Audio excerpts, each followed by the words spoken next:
MTV news Kannada ವಾಹಿನಿಗೆ ಸ್ವಾಗತ. ಬೆಳಗಾವಿ ಜಿಲ್ಲೆಯ ರಾಯಭಾಗ ತಾಲೂಕಿನ ಹಾರುಗೆರೆಯಲ್ಲಿ ಜರುಗಿದ ಜನತಾ ಶಿಕ್ಷಣ ಸಂಸ್ಥೆಯ ಭಗವಾನ್ ವಿಜ್ಞಾನ ಪದವಿ ಪೂರ್ವ ಮಹಾವಿದ್ಯಾಲಯ ಹಾರುಗೆರೆ ಸನ್ 2025 ಮತ್ತು 26ನೇ ಸಾಲಿನ ದ್ವಿತೀಯ ಪಿಯುಸಿ ವಿದ್ಯಾರ್ಥಿಗಳ ಬೀಳ್ಕೊಡುವ ಸಮಾರಂಭ ಜರುಗಿದೆ. ವಿದ್ಯೆ ಕಡಿಮೆಯಾದರೂ ನಡತೆ ಒಳ್ಳೆಯದಾಗಿರಬೇಕು, ಸಂಸ್ಕಾರ ಸಂಸ್ಕೃತಿ ಮರೆಯದೆ ತಂದೆ ತಾಯಿ ಗುರುಗಳನ್ನ ಆರಾಧಿಸುತ್ತಾ ಇಂದಿನ ಸ್ಪರ್ಧಾತ್ಮಕ ಯುಗದಲ್ಲಿ ನಾವು ಗೆಲ್ಲುವುದಕ್ಕಾಗಿ ಹುಟ್ಟಿದ್ದೇವೆ ಅಂತ ತಿಳಿದು ಕೆಲಸ ಮಾಡಬೇಕು. ಆಸೆಗಳು ಬೇಡ, ಕನಸುಗಳು ಬೇಕು. ಆ ಕನಸುಗಳನ್ನ ಈಡೇರುವ ತನಕ ನಿದ್ರಿಸಬಾರದು ಅಂತ ನಿವೃತ್ತ ಪ್ರಾಚಾರ್ಯ ಸಿಆರ್ ಗುಡಸಿ ಅಭಿಮತ ವ್ಯಕ್ತಪಡಿಸಿದರು. ಪಟ್ಟಣದ ಜನತಾ ಶಿಕ್ಷಣ ಸಂಸ್ಥೆಯ ಭಗವಾನ್ ವಿಜ್ಞಾನ ಪದವಿ ಪೂರ್ವ ಮಹಾವಿದ್ಯಾಲಯದ ಸಭಾಭವನದಲ್ಲಿ ಸನ್ 2025-26ನೇ ಸಾಲಿನ ದ್ವಿತೀಯ ಪಿಯುಸಿ ವಿದ್ಯಾರ್ಥಿಗಳ ಬೀಳ್ಕೊಡುವ ಹಾಗೂ ಪ್ರಶಸ್ತಿ ಪ್ರದಾನ ಸಮಾರಂಭದ ಅಧ್ಯಕ್ಷತೆಯನ್ನ ಸಂಸ್ಥೆಯ ಅಧ್ಯಕ್ಷರು ಆದ ಭೀಮಗೌಡ ಕರ್ಣವಾಡಿ ವಹಿಸಿ ಸರಸ್ವತಿ ಮಾತೆಯ ಹಾಗೂ ದಿ ಭಗವಂತಪ್ಪ ಕರ್ಣವಾಡಿಯವರ ಭಾವಚಿತ್ರಕ್ಕೆ ಪೂಜೆ ಸಲ್ಲಿಸಿ ಸಸಿಗೆ ನೀರು ಹಾಕೋದ್ರ ಮೂಲಕ ಚಾಲನೆ ಕೊಟ್ಟಿದ್ದಾರೆ. ವಸ್ತ್ರಾಭರಣಗಳಿಂದ ಮನುಷ್ಯ ಬೋಧಿಸಲ್ಪಡುವುದಿಲ್ಲ. ಉದ್ಯೋಗಕ್ಕಾಗಿ ಓದದೆ ಸಾಧನೆ ಮಾಡಲು ಓದಬೇಕು. ವಿದ್ಯೆಯಿಂದ ಮಾತ್ರ ಘನತೆ ಹಾಗೂ ವ್ಯಕ್ತಿತ್ವ ರೂಪುಗೊಳ್ಳುತ್ತಾನೆ ಎಂದು ಸಂಸ್ಥೆಯ ಅಧ್ಯಕ್ಷ ಭೀಮಗೌಡ ಕರ್ಣವಾಡಿ ಹೇಳಿದ್ದಾರೆ. ಈಗ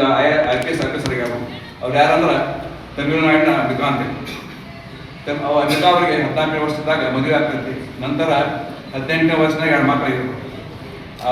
ಒಂದು ಅಮಿತಾ ಅವ್ರ ಗಂಡ ಪೊಲೀಸ್ ಡಿಪಾರ್ಟ್ಮೆಂಟ್ ಕಾನ್ಸ್ಟೇಬಲ್. ಈ ರೀತಿ ಒಂದ್ಸಲ ಅಮಿತಾ ಇರ್ತಾರ ತನ್ನ ಗಂಡನ ಜೊತೆಗೆ ಒಂದು ಗಣರಾಜ್ಯೋತ್ಸವ ಹೋಗಿರ್ತಾರು. ಆಗ ಅವ್ರ ಪ್ರತಿಯೊಬ್ಬರಿಗೂ ಅಧಿಕಾರಿಗಳಿಗೆ ಸೆಲ್ಯೂಟ್ ಬಿಟ್ಟಿರ್ತಾರೆ. ಇದು ನೋಡಿದಂತ ಅಮಿತಾ ತನ್ನ ಗಂಡ ಕೇಳ್ತಾರೆ, ನೀವೆಲ್ಲರೂ ಕಂಪಲ್ಸರಿ ಸೆಲ್ಯೂಟ್ ಹೊಡಿಬೇಕಣ್ಣ ಅಂತೇಳಿ. ಆಗ ಅಮಿತಾ ಗಂಡ ಹೇಳ್ತಾನೆ, ಇದು ನಮ್ಮ ಡಿಪಾರ್ಟ್ಮೆಂಟ್ ಒಂದು ಪದ್ಧತಿ ಮತ್ತು ಇದು ಒಂದು ಕರ್ತವ್ಯದ ಭಾಗ ಅಂತೇಳಿ. ನಂತರ ಅನ್ಕ ಮಾತು ಕೇಳ್ತಾರೆ, ನೀವು ಬರೀ ಕಾನ್ಸ್ಟೇಬಲ್ ಆಗಿರೋರ ಇನ್ನು ಮುಂದೇನು ದೊಡ್ಡ ಆಫೀಸರ್ ಆಗ್ತೇನೆ ಅಂತೇಳಿ. ಅದಕ್ಕೆ ಅವಳು ಏನು ಹೇಳ್ತಾಳು, ಅವು ಗಂಡದ ಹೇಳ್ತಾವು, ನಾ ಏನು ದೊಡ್ಡ ಆಫೀಸರ್ ಆಗಿಲ್ಲ, ನೀ ಬೇಕಾದ್ರೆ ಆಗ್ತೇನೆ ಅಂತೇಳಿ ತನ್ನ ಹೆಂಡತಿ ಮಾಡಿ ವಾಪಸ್ ಒಂದು ಕ್ವಶನ್ ಆಗ್ತಾನು. ಅದರಿಂದ ಏನಾಗೈತಿ, ಅಂಬಿಕಾ ಒಂದು ಆ ಮಾತನ್ನು ತೆಗಿಬೇಕು. ಯಾಕಂದ್ರೆ ಅವಳು ವಿಚಾರ ಮಾಡ್ತಾಳು, ಮುಂದೆ ತನ್ನ ಗಂಡನ ಜೊತೆ ವಿಚಾರ ಮಾಡಿ ಮುಂದಿನ ಆಫೀಸರ್ ಆಗ್ಬೇಕು ಹೆಂಗ ಏನು ಗಂಡನಿಗೆ ಮಾತಾಡ್ತಾಳು. ಯಾಕಂದ್ರೆ ಕಲ್ತಿದ್ದು ಬರೀ SLC ಆಗ್ತಾರೆ. ನಂತರ ಅವಳು ವಿಚಾರ ಮಾಡಿ ಗಂಡನ ಜೊತೆ ಚರ್ಚೆ ಮಾಡಿದ ನಂತರ ಏನಾಗೈತಂದ್ರೆ ಆಕಿದಾಕಿ ಮುಂದೆ ಒಂದು ಡಿಗ್ರಿ ಮುಗಿಸ್ಬೇಕು ವಿಚಾರ ಮಾಡ್ತಾಳು. ಯಾಕಂದ್ರೆ UPSC ಎಕ್ಸಾಮ್ ಕಟ್ಟಬೇಕಾದ್ರೆ ಈ ಡಿಗ್ರಿ ಕಂಪಲ್ಸರಿ. ಡಿಗ್ರಿ ಮುಗಿಸಿದಾಗ ಏನು ಮಾಡ್ತಾವೆ, ದೂರ ಶಿಕ್ಷಣದಾಗ ಒಂದು ಡಿಗ್ರಿ ಮುಗಿಸಿ ನಂತರ ಡಿಗ್ರಿ ಮುಗಿದ ಮತ್ತೆ ಆಕೆ ಮುಂದೆ UPSC ಎಕ್ಸಾಮ್ ಕಟ್ಟಬೇಕಾದ್ರೆ ಆಕೆಗೆ UPSC ಎಕ್ಸಾಮ್ ಕೊಡುವಂಥ ಟ್ರೈನಿಂಗ್ ಕೊಡುವಂಥ ಸೆಂಟರ್ ಅವರ ಒಂದು ಹಳ್ಳಿಯಾಗಿರ್ಬೇಕು. ಚೆನ್ನೈ ಭಾಗನ ಅಲ್ಲಿ 3 ವರ್ಷ ಒಂದು ಸಲ ಪ್ರಯತ್ನ ಮಾಡ್ತಾರೆ. 3 ವರ್ಷ ಪ್ರಯತ್ನ ಮಾಡಿದ್ರು ಅವಳಿಗೆ ಎಕ್ಸಾಮ್ ಪಾಸ್ ಆಗಿಲ್ಲ. ಇನ್ನು ಗಂಡ ತಾವ ರಿಕ್ವೆಸ್ಟ್ ಮಾಡ್ಕೊತ ನೀವು ಮಾಡಲಿ ಬಾ ಅಂತ ಆಕೆ ತಾವ ಗಂಡ ರಿಕ್ವೆಸ್ಟ್ ಮಾಡ್ಕೊಂಡ ಲಾಸ್ಟ್ ಒಂದು ಚಾನ್ಸ್ ಕೊಡು ಅಂತೇಳಿ ಒಂದು ರಿಕ್ವೆಸ್ಟ್ ಮಾಡ್ಕೊಂಡು ಆಕೆ 4ನೇ ಸಲ ಒಂದು ಪ್ರಯತ್ನ ಮಾಡಿ 2008ರಾಗ ಒಂದು UPSC ಎಕ್ಸಾಮ್ ಪಾಸ್ ಆಗಿ ಒಂದು ಸೆಂಟ್ರಲ್ದಾಗ ಒಂದು ಈಗ ಇಂಟೆಲಿಜೆನ್ಸ್ ಬ್ಯೂರೋದಾಗ ಒಂದು ಹೈಯರ್ ಆಫೀಸರ್ ಆಗಿದ್ದಾರೆ. ಅದಕ್ಕೆ ವಿದ್ಯಾರ್ಥಿಗಳಿಗೆ ಅದಕ್ಕಾಗಿ ಯಾವ ಥರ ಕಷ್ಟ ಎದುರಿಸಿದ್ರೆ 14 ವರ್ಷ ಮದುವೆ ಆಗಿರ್ತೈತಿ, 18 ವರ್ಷ 2 ಮಕ್ಕಳಾಗಿರ್ತಾವೆ. ಕೇವಲ SLC ಮುಗಿಸಿದ ನಂತರ ಆಕೆ ಮದುವೆ ಆಗಿರುತ್ತೆ. ಮೊದಲು ಮದುವೆ ಇರುತ್ತೆ, ನಂತರ SLC ಮುಗಿಸಿ ಮತ್ತೆ ಕೊಟ್ಟ ಅದೇ ಡಿಗ್ರಿ. ಮುಂದೆ UPSC ಮಾಡ್ಬೇಕಾದ್ರೆ ಡಿಗ್ರಿ ಮುಗಿಸಿ ಒಂದು IPS ಆಫೀಸರ್ ಆಗ. ಅದಕ್ಕೆ ಅವಳ ಒಂದು ಸಾಧನೆ ಕಾರಣ ಏನಂದ್ರೆ ಅವಳಲ್ಲಿ ಅಧಿಕಾರ ಛಲ. ಆ ಛಲನ ಆಕಿನ ಒಂದು ಉನ್ನತ ಸ್ಥಾನಕ್ಕೆ ಹೋಗಿ ನಿಲ್ಲಿಸ್ತದೆ. ಅದಕ್ಕೆ ವಿದ್ಯಾರ್ಥಿ ನಿಮ್ಮಲ್ಲಿ ಸಹ ಛಲ ಅಂತ ಇರಬೇಕು. ಆ ಛಲ ಆಟಗಳು ನಿಮ್ಮ ಭವಿಷ್ಯದ ರೂಪಿಸುವಲ್ಲಿ ಅದನ್ನು ಉಪಯೋಗಿಸಿ ಮಾಡ್ಕೋಬೋದು. ಯಾಕಂದ್ರೆ ಸಾಕಷ್ಟು ಮಕ್ಕಳು ಈಗ ಸಣ್ಣ ವಸ್ತುಗಳಿಗೆ ಮೊಬೈಲ್, ಬೈಕ್, ಡ್ರೆಸ್ ಇದಕ್ಕೆ ಒಂದು ಛಲ ಒಂದು ಛಲ ಹಿಡ್ಕೊಂಡು ಕೊಡ್ತಾರೆ. ಅದಕ್ಕೆ ನಿಮ್ಮ ಒಂದು ಈ ಛಲ ಆಟವನ್ನು ಒಂದು ಭವಿಷ್ಯ ರೂಪಿಸುವಲ್ಲಿ ಒಂದು ಉಪಯೋಗಿಸ್ಬೇಕು. ಈ ರೀತಿ ಒಂದು ಛಲದಿಂದ ಸಾಧನೆ ಮಾಡಿದ ಮತ್ತೊಬ್ಬ ವ್ಯಕ್ತಿ ಆಗ್ತಾನೆ. ಅವು ಯಾರಂದ್ರೆ ಡಾಕ್ಟರ್ ಸಾರ್ಥಕ್ ಕಾಮತ್ ಅಂತೇಳಿ ಬೆಂಗಳೂರು. ಡಾಕ್ಟರ್ ಸಾರ್ಥಕ್ ಕಾಮತ್ 11 ವರ್ಷದಾಗ ಎಲ್ಲ ಆರೋಗ್ಯ ಇರ್ತಾನೆ. ಆದ್ರೆ 12 ವರ್ಷ ಬಂದ್ಬಿಡಿ ಅವಾಗ ಒಂದು ಮಿಷನ್ ಮಸ್ಕ್ಯುಲರ್ ಡಿಸ್ಟ್ರೋಫಿ ಅಂತ ಒಂದು ರೋಗ ಬರ್ತದೆ, ಕಾಯಿಲೆ. ಆ ಕಾಯಿಲೆ ಬಂದ್ರೆ ಹೆಂಗಿರುತ್ತಂದ್ರೆ ದೇಹದ ವಿವಿಧ ಅಂಗಗಳೆಲ್ಲ ವೀಕ್ ಆಗ್ತಾವೆ, ಮಸಲ್ಸ್ ವೀಕ್ ಆಗ್ತಾವು. ಅದಕ್ಕೆ ಅವ್ನು ಸಾರ್ಥಕ ಮತ್ತೆ ಮಸಲ್ಸ್ ವೀಕ್ ಆಗಿದ್ರೆ ಕಾಲಿನ ಮಸಲ್ಸ್ ಎಲ್ಲ ವೀಕ್ ಆಗ್ತಾವು. ಅವ ಕಾಲಿನ ಎಲ್ಲ ಒಂದು ಸ್ನಾಯುಗಳು ವೀಕ್ ಆಗೋದ್ರಿಂದ ಶಕ್ತಿ ಕೊಡ್ಕೊತಾನು. ಅವ ಅನಿವಾರ್ಯವಾಗಿ ವೀಲ್ ಚೇರ್ ಮೇಲೆ ಕುಳಿತ ತಿರುಗಾಡೋ ಪರಿಸ್ಥಿತಿ ಬರ್ತೈತಿ. ಆದ್ರೆ ಸಾರ್ಥಕ ತನ್ನ ಆಲೋಚನೆ ಅಂತ ಕನಸ್ಬಿಡಾಗಿದೆ. ಈ ಸಾಧಿಸುವ ಚಲೋ ಒಂದು ಉದ್ದೇಶ ಇಟ್ಕೊಂಡ ಅವ ಮುಂದೆ ಏನು ಮಾಡ್ತಾನು ಅಂದ್ರೆ 12 ವರ್ಷ ವೀಲ್ ಚೇರ್ ಮೇಲೆ ಕುತ್ಕೊಂಡು ಸ್ಕೂಲ್ಗೆ ಹೋದ್ರೆ ಸುಮಾರಾಗಿ ಒಂದು 6th ಸ್ಟ್ಯಾಂಡರ್ಡಿಂದ ಸ್ಕೂಲ್ಗೆ ಹೋಗ್ಬೇಕಾದ್ರೆ ವೀಲ್ ಚೇರ್ ಮೇಲೆ ಮಾಡ್ದ. ನಂತರ ವೀಲ್ ಚೇರ್ ಮೇಲೆ ಕುತ್ಕೊಂಡು ಅಭ್ಯಾಸ ಸ್ಟಾರ್ಟ್ ಮಾಡಿದ. SLC ಒಳಗೆ 91% ಮಾಡಿದ. ನಂತರ ಶಿಕ್ಷಾದ್ರಿಪುರಮದಾಗ PUC ಮುಗಿಸಿ ನಂತರ ರಾಮಯ್ಯ ಮೆಡಿಕಲ್ ಕಾಲೇಜ್ದಾಗ 2017 MBS ಪಾಸ್ ಆದ. ಅದರ ನಂತರ ಕೆಂಪೇಗೌಡ ಇನ್ಸ್ಟಿಟ್ಯೂಟ್ ಆಫ್ ಮೆಡಿಕಲ್ ಸೈನ್ಸ್ದಾಗ ಸೈಕಾಟ್ರಿ ಅದರಲ್ಲಿ MD ಮಾಡಿ ಈಗ ಡಾಕ್ಟರ್ ಆಗ್ಯಾವ. ಅವಿಗೆಲ್ಲ ಸಾಧನೆ ಮಾಡಿದ್ದ ವೀಲ್ ಚೇರ್ ಮತ್ತು ತಿರುಗಾಡ್ಬೇಕು ಒಳಗೆ ಅವ 6th ಸ್ಟ್ಯಾಂಡರ್ಡ್ ಹಿಡಿದ MD ಆಗೋತಕ್ಕ ಈ ಥರ ಕಷ್ಟಪಟ್ಟು ವೀಲ್ ಚೇರ್ ಮತ್ತು ತಿರುಗಾಡ್ಕೊತ ಕಷ್ಟಪಟ್ಟು ಸಾಧನೆ ಮಾಡಿ. ಅದಕ್ಕೆ ನಿಮಗೆ ಅಂತ ಕಷ್ಟ ಇಲ್ಲ, ಆದ್ರೆ ನಿಮ್ಮಲ್ಲಿ ಒಂದು ಛಲ ಒಂದಿಲ್ಲ. ಛಲ ಇದ್ರೆ ನೀವು ಸಾಧನೆ ಮಾಡ್ಬೋದು. ಈ ಸಾಧನೆ ಬಗ್ಗೆ ಮಾತು ಯಾರು ಏನಂದ್ರೆ ಕಾಮಿಕಿಲಿಯ ಮತ್ ಕೊಡೋ ಕಾಮಿಯಾಬಿಕಿಲಿ ಕೊಡೋ ಕಡಿಯ ಅಂತೇಳಿ ಅಂದ್ರೆ ಉದ್ಯೋಗಕ್ಕಾಗಿ ಓದಬೇಡಿ, ಸಾಧನೆ ಮಾಡಿಸಲೇ ಓದಂತೇಳಿ. ಈ ರೀತಿ ಕೇವಲ ಉದ್ಯೋಗಕ್ಕೆ ಓದೋದ ಸಾಧನೆ ಮಾಡಿ ಒಬ್ಬ ಸಾಧನೆ ವ್ಯಕ್ತಿ ಇರಬೇಕು. ಅವು ಯಾರಂದ್ರೆ ಧಾರವಾಡದ ಅಣ್ಣಿಗಿರಿ ಊರವ ಸಿದ್ಧಲಿಂಗಪ್ಪ ಕರ್ಸಿದ್ದಪ್ಪ ಪೂಜಾರ್ ಅಂತೇಳಿ. ಅವ ಸಿದ್ಧಲಿಂಗಪ್ಪ ಒಬ್ಬ ಕನ್ನಡ ಮೀಡಿಯಂ ಸ್ಟೂಡೆಂಟ್. ಧಾರವಾಡದಾಗ ರಾಜೇಶ್ವರಿ ಕಾಲೇಜ್ PUC ಮುಗಿಸಿ ನಂತರ BTech MTech ಮುಗಿಸ್ಕೊಂಡ ಸಾಫ್ಟ್ವೇರ್ ಇಂಜಿನಿಯರ್ ಕೆಲಸ ಮಾಡ್ತಿರ್ತಾನು. ಆಗ ಅನ್ಸತ್ತೆ ಏನೋ ಸಾಧನೆ ಮಾಡ್ಬೇಕಂತೇಳಿ. ಅದಕ್ಕೆ ಸಾಧನೆ ಮಾಡ್ಬೇಕಾದ್ರೆ ನಮ್ಮ ದೇಶದ ಅತಿ ಉನ್ನತ ಹುದ್ದೆಗಳು ಯಾವಂದ್ರೆ ಡಿಸ್ಟ್ರಿಕ್ಟ್ ಕಲೆಕ್ಟರ್ ಮತ್ತು ಸೂಪರಿಂಟೆಂಡೆಂಟ್ ಪೊಲೀಸ್. ಅದಕ್ಕೆ ಆ ಒಂದು ಹುದ್ದೆಗೆ ಸೇರ್ಕೋ ವಿಚಾರಿಸುವಾಗ ಏನು ಮಾಡ್ತಾನು, ಕಠಿಣ ಪರಿಶ್ರಮ ಮಾಡಿ UPSC ನಡೆಸ್ತಾನು. 2022ರಾಗ ಕರ್ನಾಟಕ ಸರ್ ಪ್ರಾರಂಭ ಏನು ಮಾಡಿಲ್ಲ. ಅವಾಗ ಮೊದಲನೇ ವರ್ಷಕ್ಕೆ ನಾನು ಮುಖ್ಯ ಅತಿಥಿ ನಾನಾಗಿ ಈ ಸೈನ್ಸ್ ಕಾಲೇಜ್ಗೂ ನಾನು ಮುಖ್ಯ ಅತಿಥಿನ ಆಗಿದ್ದ ಅನ್ಕೊಂಡೆ. ಇದು ಹೆಂಗಿದು ಬೆಳೆದೈತಲ್ಲ ಅದೇ ರೀತಿಯಾಗಿ ಸೈನ್ಸ್ ಕಾಲೇಜ್ ಬೆಳೀತದ ಅಂತ ತಿಳ್ಕೊಂಡ್ರೆ ನನ್ನ ಆತ್ಮ ಹೇಳ್ತದ. ನಾನು ಅಡ್ರೆಸ್ ಒಂದು ಸೌಭಾಗ್ಯ, ಒಂದು ಕಾಕತಾಳಿ ಅಂತ ನಾನು ಅನ್ನಿಸ್ತಾ ಇದ್ದೆ. ವಿದ್ಯಾರ್ಥಿ ಮಿತ್ರರೇ, ಕೆಲವು ಮಾತುಗಳನ್ನು ಈ ಸಂದರ್ಭದಲ್ಲಿ ನಿಮ್ಮನ್ನು ಗಮನ ಹರಿಸುವಂಥ ಅವಶ್ಯಕತೆ ಇರ್ತದೆ. ಹಾಗಾಗಿ ತಾವು ಕೆಲವು there are some tips you have to remember throughout the life. ನೋಡ್ರಿ, ವಿದ್ಯೆ ಕಡಿಮೆ ಆದರೂ ನಡತೆ ಶುದ್ಧವಾಗಿರಲಿ. ಐ ರಿಪೀಟ್ ಒನ್ಸ್ ಅಗೇನ್, ವಿದ್ಯೆ ಕಡಿಮೆ ಆದರೂ ನಡತೆ ಶುದ್ಧವಾಗಿರಲಿ. ಜ್ಞಾನ ಶ್ರೇಷ್ಠವಾದ ರತ್ನ, ನಿಜವಾದ ಆಭರಣ. 10 ದೇವರ ಪೂಜಿಸುವ ಮೊದಲು 10 ದೇವರ ಪೂಜಿಸು. ಹಾಗಾಗಿ ಏನಂತಂದ್ರೆ ತಾವು ಕೇವಲ ಸಾಕ್ಷರರಾಗಬಾರ್ದು, ಜ್ಞಾನಿಗಳಾಗಬೇಕು, ವಿಜ್ಞಾನಿಗಳಾಗಬೇಕು. ಅದಕ್ಕೆ ನೋಡ್ರಿ, ಇನ್ನೊಂದು ಸೇಯಿಂಗ್ ಅದ, ಸ್ವದೇಶಿ ಪೂಜೆಯೇ ರಾಜ, ವಿದ್ವಾನ ಸರ್ವತ್ರ ಪೂಜೆ. ಏನು ರಾಜ ಆಗ್ತಿರೋ ಏನು 300 ಮಂದಿ ಏನಂತಂದ್ರೆ ಚಾರ್ಟರ್ಡ್ ಅಕೌಂಟೆಂಟ್ ಆಗಿದ್ದಾರೆ ಅಂದ್ರೆ ಬೇರೆ ಬಿಂಕತನು. ಈ ಸೈನ್ಸ್ ವಿದ್ಯಾರ್ಥಿಗಳು ಬೇರೆ ಯಾವುದೇ ಒಂದು ಮಾರ್ಗದಲ್ಲಿ ಯಶಸ್ವಿಯಾಗಲಿಕ್ಕೆ ಹೆಚ್ಚು ಸಾಮರ್ಥ್ಯ ಹೊಂದಿದ್ದಾರೆ ಅನ್ನೋದ್ರ ಬಗ್ಗೆ ನನ್ನ ಅನುಭವ ಸಿದ್ಧ ಮಾತಾಗಿದೆ. ಹಾಗಾಗಿ ಅಂದ್ರೆ you have chosen the right decision in your life. You have taken the right decision in your life. You can move from science to arts. You can move from science to even commerce. So that flexibility is there. But arts people can't come to the science, commerce they can't move to the science. So you have the plenty of opportunities in your life. Anyhow, I hope this world is changing. World is changing. Therefore, we are also required to change. Otherwise, world will change us. ರಾಜ್ಯದ ಭೂಪಟದಲ್ಲಿ ಗಮನ ಸೆಳೆದವರು ಯಾರಾದರೂ ಇದ್ರೆ ತಮ್ಮ ಶಿಕ್ಷಕ ವೃತ್ತಿಯನ್ನು ತ್ಯಾಗ ಮಾಡಿ ಶಿಕ್ಷಣ ಕ್ಷೇತ್ರವನ್ನು ಬೆಳೆಸಬೇಕಂದ್ರೆ BB ಕರ್ಮಡಿ ಅವರು. ಅಂಥ ಶಿಕ್ಷಣ ಸಂಸ್ಥೆಯಲ್ಲಿ ವಿಜ್ಞಾನ ಪದವಿ ಕಾಲೇಜಲ್ಲಿ ಪ್ರಥಮ ಬ್ಯಾಚಿನ ವಿದ್ಯಾರ್ಥಿಗಳಾಗಿ ಕಲಿತಾ ಇದ್ದಾರೆ ಅಂದ್ರೆ ನಿಮ್ಮ ಜೀವನ ಧನ್ಯ ಧನ್ಯ ಧನ್ಯ ಅಂತ ನಾವು ಭಾವಿಸ್ತೇವೆ.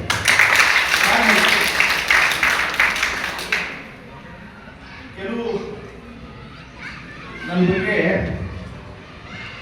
ಬಹಳಷ್ಟು ಪ್ರೀತಿಯಿಂದ ಚೌಗಾ ಸರ್ ಪರಿಚಯ ಮಾಡಿ, ನಾಯ್ಕ್ ಸರ್ ಪರಿಚಯ ಮಾಡಿ, ಯಾಕೋ ಏನೋ ನನ್ನ ಬಗ್ಗೆ ಒಂದು ಪರಿಚಯದಾಗ ಮಾಡ್ತಾರೆ ಎಲ್ಲ ಭಾಳ ಹೇಳು. ಅಲ್ಲ ಗುಡಿಸಿ ಸರ್ಗೆ ಒಬ್ಬಳ ಹೆಂಡತಿ ಅಂತ ಹೇಳ್ಬೇಕಾದ್ರೆ ಬರ್ತದೆ. ನೀವು ಕೇಳು ಎಷ್ಟು ಮಂದಿ ಜನ ಇರ್ಬೇಕು ರೀ ಅಂತ ಕೇಳ್ಬೋದು. ಕೃಷ್ಣ ಪರಮಾತ್ಮ ಗೊತ್ತೈತೆ, ಲಾಡ್ ಬಸವ ಗೊತ್ತೈತೆ, ತಮಾಷೆ ಯಾವಾಗಲೂ ಜೀವನದಲ್ಲಿ ನಗನಗ್ತಾ ಇರ್ಬೇಕು. ನಗುವುದೇ ಸ್ವರ್ಗ, ಅಳುವುದೇ ನರಕ. ನಕ್ಕರೆ ನಮ್ಮ ಶರೀರದಲ್ಲಿ 8 ಸ್ನಾಯುಗಳು ಕೆಲಸ ಮಾಡ್ತವೆ. ಮುಖ ಗಂಟು ಹಾಕಿದ್ರೆ ಶರೀರದಲ್ಲಿ 32 ಸ್ನಾಯುಗಳು ಕೆಲಸ ಮಾಡ್ತಾವೆ. ಅಂದ್ರೆ ಏನಾಗ್ತದೆ, ಮುಖ ಗಂಟು ಹಾಕಿದ್ರೆ ಸ್ನಾಯುಗಳು ಕೆಲಸ ಮಾಡೋದಂದ್ರೆ ಧನು ಹೆಚ್ಚಾಗ್ತದೆ, ಶರೀರಕ್ಕೆ ಬಾಧಕ ಆಗ್ತದೆ. ಹಾಗಾಗಿ ಏನಂತ ಆರೋಗ್ಯವಾಗಿರ್ಬೇಕಾಗಿತ್ತಂದ್ರೆ ಏನು, ತಾವು ಯಾವಾಗಲೂ ನಗಾಗ್ತಾರೆ, ದುಃಖ ಸಂದರ್ಭದಲ್ಲೂ ನಗುತ್ತಾರೆ. ಶರಣರು ಹೇಳ್ತಾರೆ, ನಾಯಕರು ಶರಣರಿಗೆ ಮರಣವೇ ಮಹಾನವಮಿ ಅಂತ ಕವಿಗಳು ಹೇಳಿದಾರಲ್ಲ, ಜಗವೆಲ್ಲ ನಗುತ್ತಿರಲಿ ಜಗದಳು ನನಗಿರಲಿ, ಇದು ನನಗೆ ಕವಿಗಳು ಹೇಳಿದ್ದಾರೆ. ಜಗವೆಲ್ಲ ನಗುತ್ತಿರಲಿ ಜಗದಳು ನನಗಿರಲಿ, ಆವಾಗ ಆ ವ್ಯಕ್ತಿ ಎತ್ತರಕ್ಕೆ ಇರುತ್ತಾನೆ ಅನ್ನೋದನ್ನು ಮರಿಬಾರ್ದು. ನೋಡ್ರಿ, ನೀವು ಅಳಾಕೈತಿರಂದ್ರೆ ಈ ಜಗತ್ತಿನಲ್ಲಿ ನೀವು ಒಬ್ಬರ ಆಡ್ತಾರೆ, ನೀವು ನಗಾಕೈತಿರಂದ್ರೆ ನಿಮ್ಮ ಜೊತೆಗೆ ಜಗತ್ತು ನಗುತ್ತದೆ. ಆಗ ನಗುವುದನ್ನು ತಾವು ಕಲ್ಕೋಬೇಕಂತ ಆರಂಭದಲ್ಲಿ ಕೆಲವು ಮಾತನ್ನು ಹೇಳ್ತಾ, ಗೆಲ್ಲಲಿಕ್ಕೆ ಹುಟ್ಟಿದ್ದೀವಿ ಅನ್ನೋದ್ರ ಬಗ್ಗೆ 21ನೇ ಶತಮಾನದ ಇವತ್ತು ಸ್ಲೋಗನ್ ಆಗಿದೆ. ಹಾಗಾಗಿ ಏನಂತ, ನಾನು ಗೆಲ್ಲುತ್ತೇನೆ, ನಾನು ಯಶಸ್ವಿಯಾಗುತ್ತೇನೆ, ಯಶಸ್ವಿ ಜೀವನ ಸಾಗುತ್ತೇನೆ, ನಾನು ಯಶಸ್ವಿ ಪ್ರಜೆ ಆಗುತ್ತೇನೆ ಅನ್ನುವಂಥ ಒಂದು ಧನಾತ್ಮಕ ಚಿಂತನೆಯನ್ನು ತಾವು ಹೊಂದಬೇಕಂತ ಈ ಸಂದರ್ಭದಲ್ಲಿ ಹೇಳ್ತಾ, ವಿಶೇಷವಾಗಿ ಸಾಮಾಜಿಕ ಮಾಧ್ಯಮಗಳದಾವು, ಸೋಷಿಯಲ್ ಮೀಡಿಯಾ, ಅದರಲ್ಲಿ ಆಧುನಿಕ ತಂತ್ರಜ್ಞಾನ ಏನು ಮಾಡ್ತಾ ಇದೆ, ಯುವಕರನ್ನ ಕರ್ಣ ಪಿಶಾಚಿ ಅಂತ ಕೂಡಲೇ ಗೊತ್ತಾಯ್ತ. ಕರ್ಣ ಅಂದ್ರೆ ಕಿವಿ, ಈ ಕಿವಿ ಒಂದು ಪಿಶಾಚಿ ಇದ್ದಾಗ. ಅದಕ್ಕೆ ಇದು ಸುಧಾಮೂರ್ತಿ ಹೆಸರು ಕೇಳಿದ್ರಲ್ಲಿ, all of you heard the name of the Infosys ಮತ್ತು ಈಗ ಸದ್ಯದ ಕೇಂದ್ರ ಸರ್ಕಾರದಲ್ಲಿ ರಾಜ್ಯಸಭಾ ಸದಸ್ಯರಾಗಿ ಅವರು ಸೇವೆ ಸಲ್ಲಿಸ್ತಾ ಇದ್ದಾರೆ. ಇನ್ಫೋಸಿಸ್ ಕಂಪನಿಯ ವರ್ಲ್ಡ್ ಫೇಮಸ್ ಇನ್ಫೋಸಿಸ್ ಕಂಪನಿಯ ನಾರಾಯಣ ಮೂರ್ತಿಯ ಧರ್ಮಪತ್ನಿ ಅವ್ರ ಮಗಳು ಯಾರು ಅಂತಂದ್ರೆ ಅಕ್ಷತಾ ಅಂದ್ರೆ ಸೂರ್ಯ ಮುಳುಗಿದ ಸಾಮ್ರಾಜ್ಯ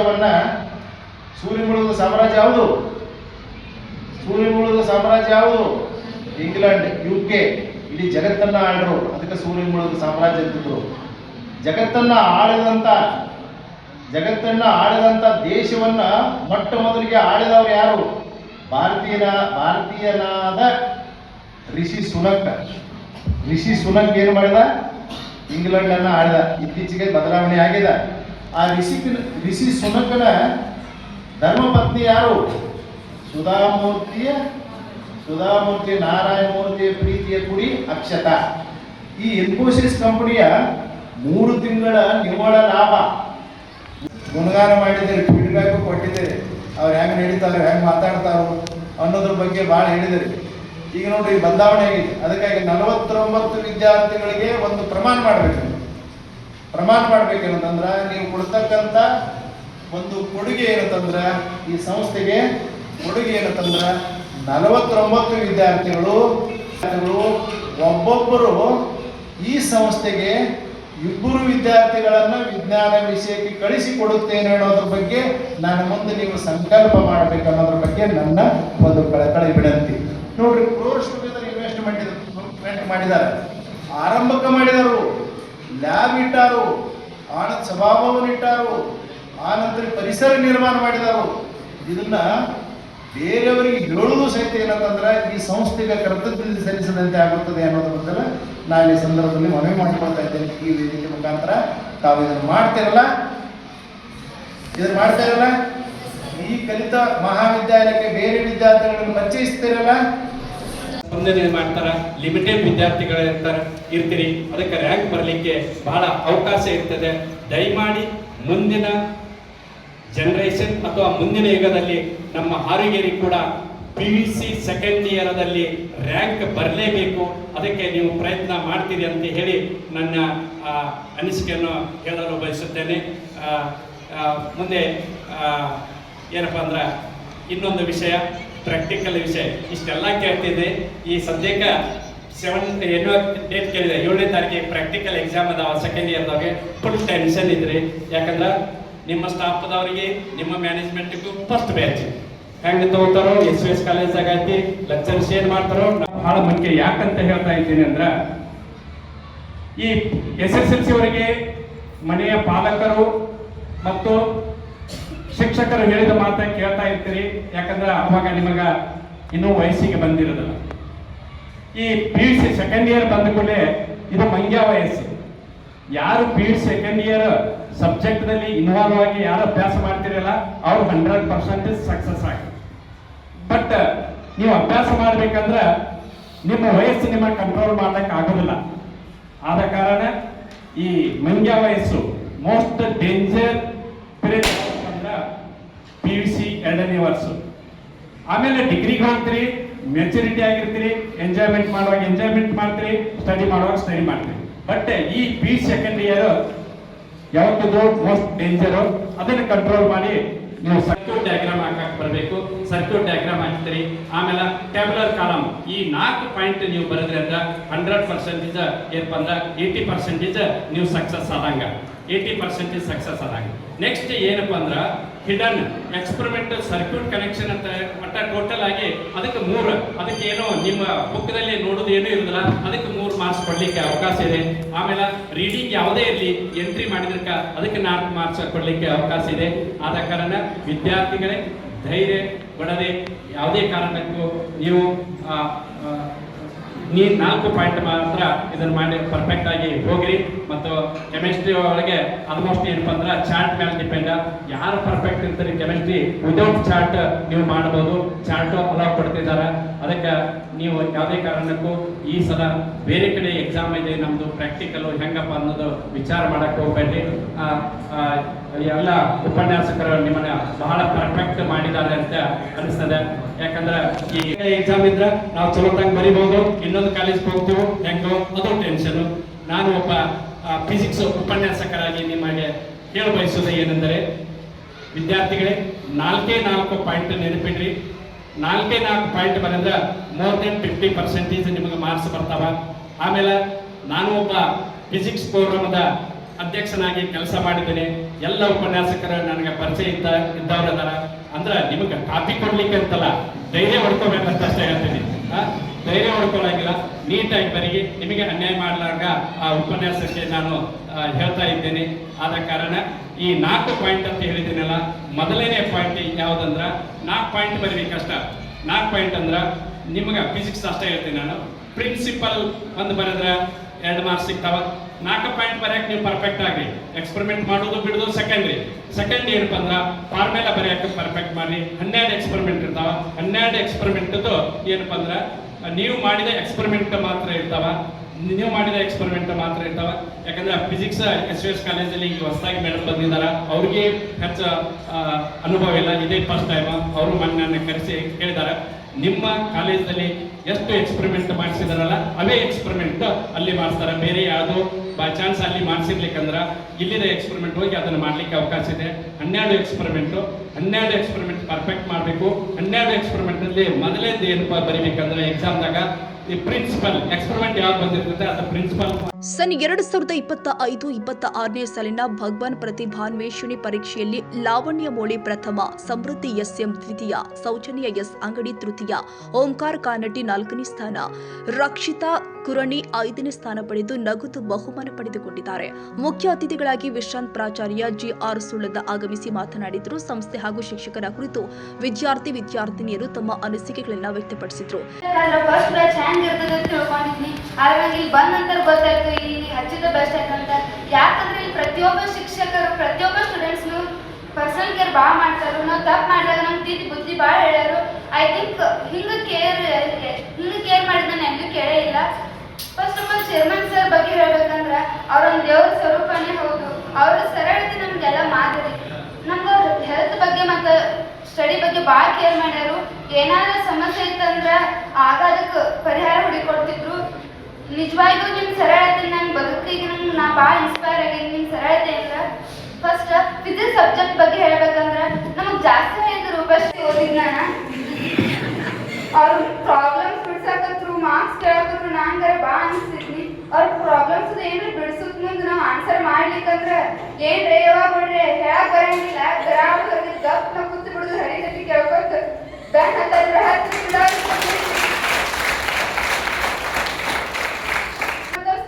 ಕ್ಯಾನ್ಸಲ್ ಮಾಡೋದ್ ಮುಂದೆ ಸ್ಪೇರ್ ಕ್ಯಾನ್ಸಲ್ ತಂದಿರ್ಕಿಲ್ಲ ಮ್ಯಾಲಿನ ಚಟ್ ಹಾರಿಸ್ಕೊಂಡು ಬಿಡ್ತಿದ್ರು. ಹಿಂಗೆ ನಗಿಸ್ಕೋತ ಬೈಕೋತ ಎಲ್ಲರೂ ಕಾನ್ಸಂಟ್ರೇಷನ್ ಪಾಠದ ಕಡೆ ತರೋಂಗ್ ಮಾಡ್ತಿದ್ರು. ನಿಜ ಅಂದ್ರೆ ನನ್ನ ತಾಯಿ ಸ್ಥಾನದಾಗಿದ್ದು ನನ್ಗೆ ಎಲ್ಲ ರೀತಿಯಲ್ಲಿ ಭಾಳ ಹೆಲ್ಪ್ ಮಾಡ್ಯಾರ. ಅವ್ರ ನನ್ನ ನಾಲೆಜ್ ಜೊತೆಗೆ ನನ್ನ ಸಂಸ್ಕೃತಿ ಸಂಸ್ಕಾರ ಕೊಟ್ಟಾರು.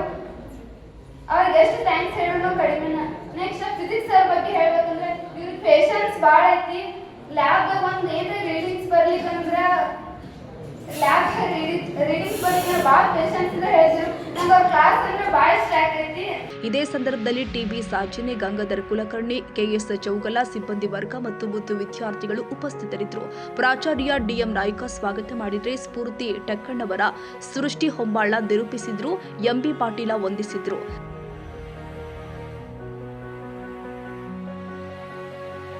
ತಾಜಾ ಸುದ್ದಿಗಾಗಿ ಎಂಟಿವಿ ನ್ಯೂಸ್ 24/7ಗೆ ಸಬ್ಸ್ಕ್ರೈಬ್ ಮಾಡಿ ಮತ್ತು ಬೆಲ್ ಐಕಾನ್ ಅನ್ನು ಒತ್ತಿ. ತಪ್ಪದೇ ಲಿಂಕ್ ಶೇರ್ ಮಾಡಿ.